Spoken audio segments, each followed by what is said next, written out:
Let's go. So one of my followers came to me with a story that she is currently experiencing now. And of course, she wants to be hidden. So in this case, we will call her Mary. So Mary lives in America and she is currently married to a Haitian man. Her Haitian man is from Toronto, Canada, which is where they met. At the time that they met, they were both in college, and after college, they got married. Now, prior to getting married, her husband came to her with a story about his mermaid encounter. Now, during this mermaid encounter, the husband mentioned how there was a day that he was asleep on the beach. And if you have not noticed, there are beaches in Canada. He said he was out with his homeboys, having a good time on the beach, drinking, just frat boy stuff. He said he had a dream that he was mounted by a very attractive woman. And when he woke up, he just didn't think anything of it. He just went about his way. He said after that particular day, he kept having dreams of this woman that he dreamt of the first time. And she kept coming to him stating that they have a baby together. Now, if you haven't realized, a lot of marine spirits like to procreate. That's just their thing. They are very protective when it comes to procreation and their offspring. The husband mentioned how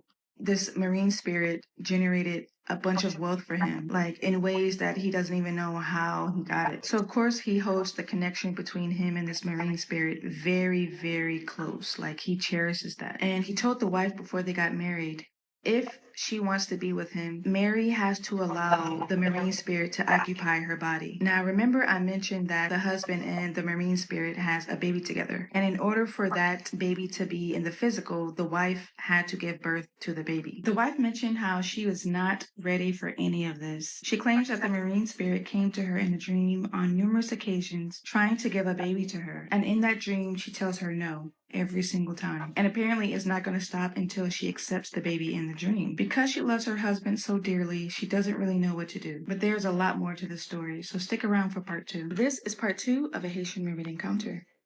I had a beautiful woman by the name of Mary who reached out to me about her husband's mermaid encounter. Now, apparently this encounter happened when the husband and herself was in college and they didn't quite know each other yet. But when they started to get involved and eventually got married, the husband told her he would be with her under one condition, that she allow the mermaid to take over her body. Now, we all know that mermaids are multi-dimensional beings and they predominantly appear in dreams. As our conversation went further, she mentioned how the husband and the mermaid had a baby together. And in order for them to actually live out the truth, the wife, Mary, had to allow the mermaid to take over her body. Mary mentioned that is something that she does not want, and I totally agree with her. Imagine the love of your life, your husband, someone that you love dearly, is watching these things happen to you. She mentioned how she started to notice physical changes in her body. She said her feet begin to become elongated. Her nails are beginning to grow extremely long. Mind you, this is currently happening in real time. And her eyes went from blue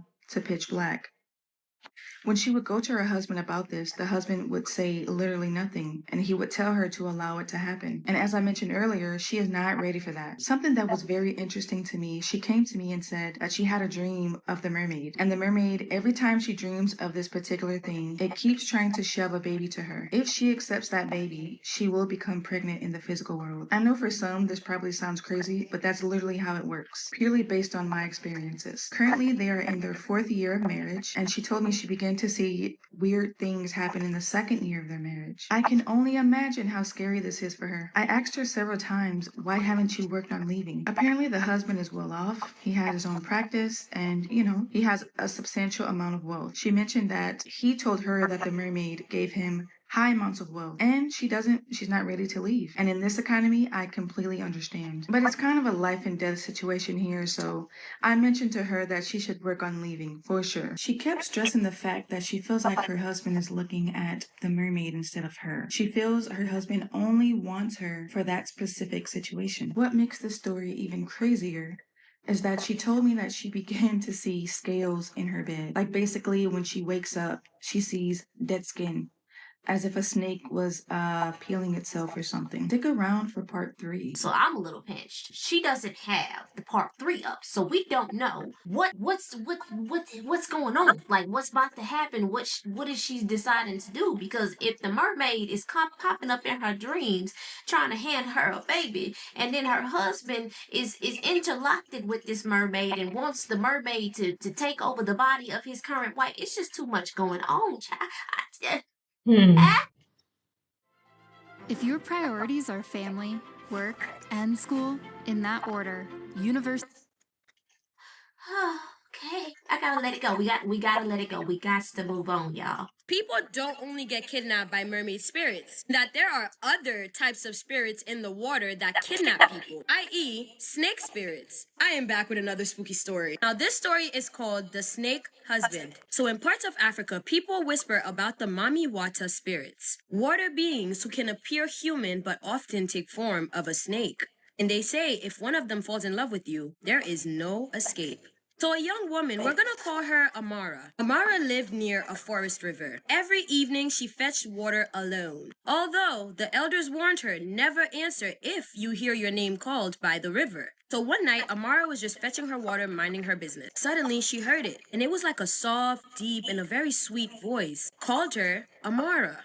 She turned, but no one was there. She turned back and she notices that the waves in the water was just a bit strange. So that night, she doesn't think anything of it. She goes about her business, gets her water, goes home, and returns the following day. Now, the next day, when she returned to the same spot, mind you, this time, a tall, handsome man stood at the riverbank, dressed in white. The man was described to have really long eyelashes, and his eyes seemed like they had a glimmer in them. And he also had an interesting smile. However, the man was alluring and handsome. He was beautiful, and it seemed like he had his eyes set on Amara. The second Amara saw this dude, she was enamored. He approached her to talk to her, and surprise, surprise, within them getting to know each other, it seems like this man is Amara's dream man, the husband that she had been so patiently waiting for this whole time.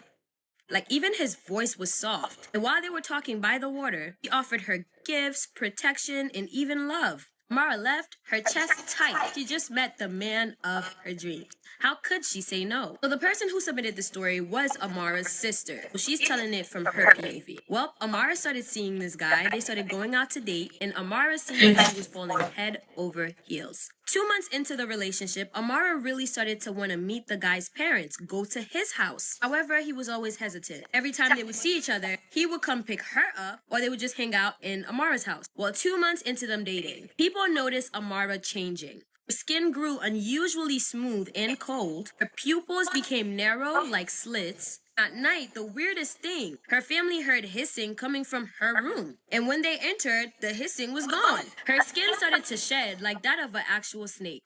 At this point, Amara's mother is having nightmares that there's a snake in her house. The next thing we know, the two kept dating and they became inseparable. Even though Amara looked like she was getting worser and worser. The beautiful man winds up proposing to Amara. So Amara comes home and lets her family know that she's getting married. Everybody else seemed to be happy for Amara, and they asked Amara to meet her fiance's family. The only thing is, though, Amara herself has never met that man's family. So now there's a lot of pressure on Amara to make this meeting happen. So she goes to her man and starts putting pressure on him. One day, I guess he finally caved and he was like, okay, I will introduce you to my family. He basically told her that she had already accepted his proposal, which means that she's accepting of him, and that maybe it is the right time that she meets the family. And Amara's thinking maybe this guy is just really formal. So I guess when he figured that Amara was finally ready to meet the fam, he took Amara to the water, and Amara's probably wondering, what is she doing here back at the same spot that they met? Well, this man took Amara to the water, inside of the water. Since Amara's sister was the one who submitted the story, at that moment she had no idea what had happened. Her sister was gone for 3 weeks. And everybody back on Earth is worried sick about this girl. Her sister thought that her boyfriend did something to her, might have unalived her. And considering people went around looking for the boyfriend too, well, the fiance, and no one could find either of them. People are thinking they eloped, or thinking that he unalived her. It's so many different theories going on. But when Amara comes back to find out what they found out, shocking, to say the least. Well, Amara comes back to Earth 3 weeks later, so her sister saw her walking in the yard, looking dazed and confused. She was soaking wet and she looked like a zombie. And the thing about her that sent chills down her sister's back was the fact that her sister barely recognized her at first. That's how different she looked after those 3 weeks. Her hair's texture was different. Her hair was straight and kind of stringy looking. Her eyes had the same glimmer that her fiance had. Her skin, at least 5 shades lighter. One look at her, you can just tell that she wasn't a product of God. The crazy thing about it too, when she came back, everyone had all these questions. Where did you go? What happened to you? Why do you look like this? Amara was mute. She could not speak. They would ask her about her fiance for 3 months. Amara didn't mutter a word. During those 3 months, she would constantly go missing and come back in the same state. People started keeping watch to make sure that she stays in her bedroom at night. They invited the neighborhood's priests and pastors to come and pray over this girl because nobody knew what was going on. And the entire neighborhood started coming together to pray for Amara.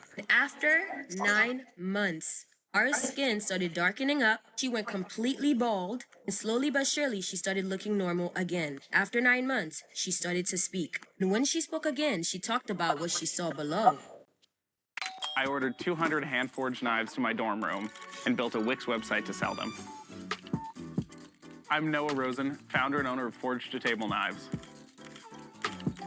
Starting as a dishwasher and working my way up through the culinary industry, I knew a lot of people that would love an affordable handcrafted knife, so I saw the opportunity and built my own online empire. When someone first gets to forgetotable.com, we want them to have a curated shopping experience. With Wix, the detail and precision we put into crafting every knife went into the website in the same way. Our website is robust, it's rich, it's graphically stimulating, and gives customers the confidence they need to order a knife and upgrade their kitchen. At Forged to Table, we're all chefs, so our blog is our creative outlet. With Wix, we're able to provide content and really good recipes that are really delicious while bringing customers into the products. Having a great platform means that I can go to bed at night. It's not just me behind the computer, it's the system that I've built and the website that's in place that we can serve 1,000 customers on the site every day, $1 million in revenue, and we're becoming a household name for chefs and cooks from all over the world. I don't just make knives, I forge my own path. And how it horrified her and shook her to her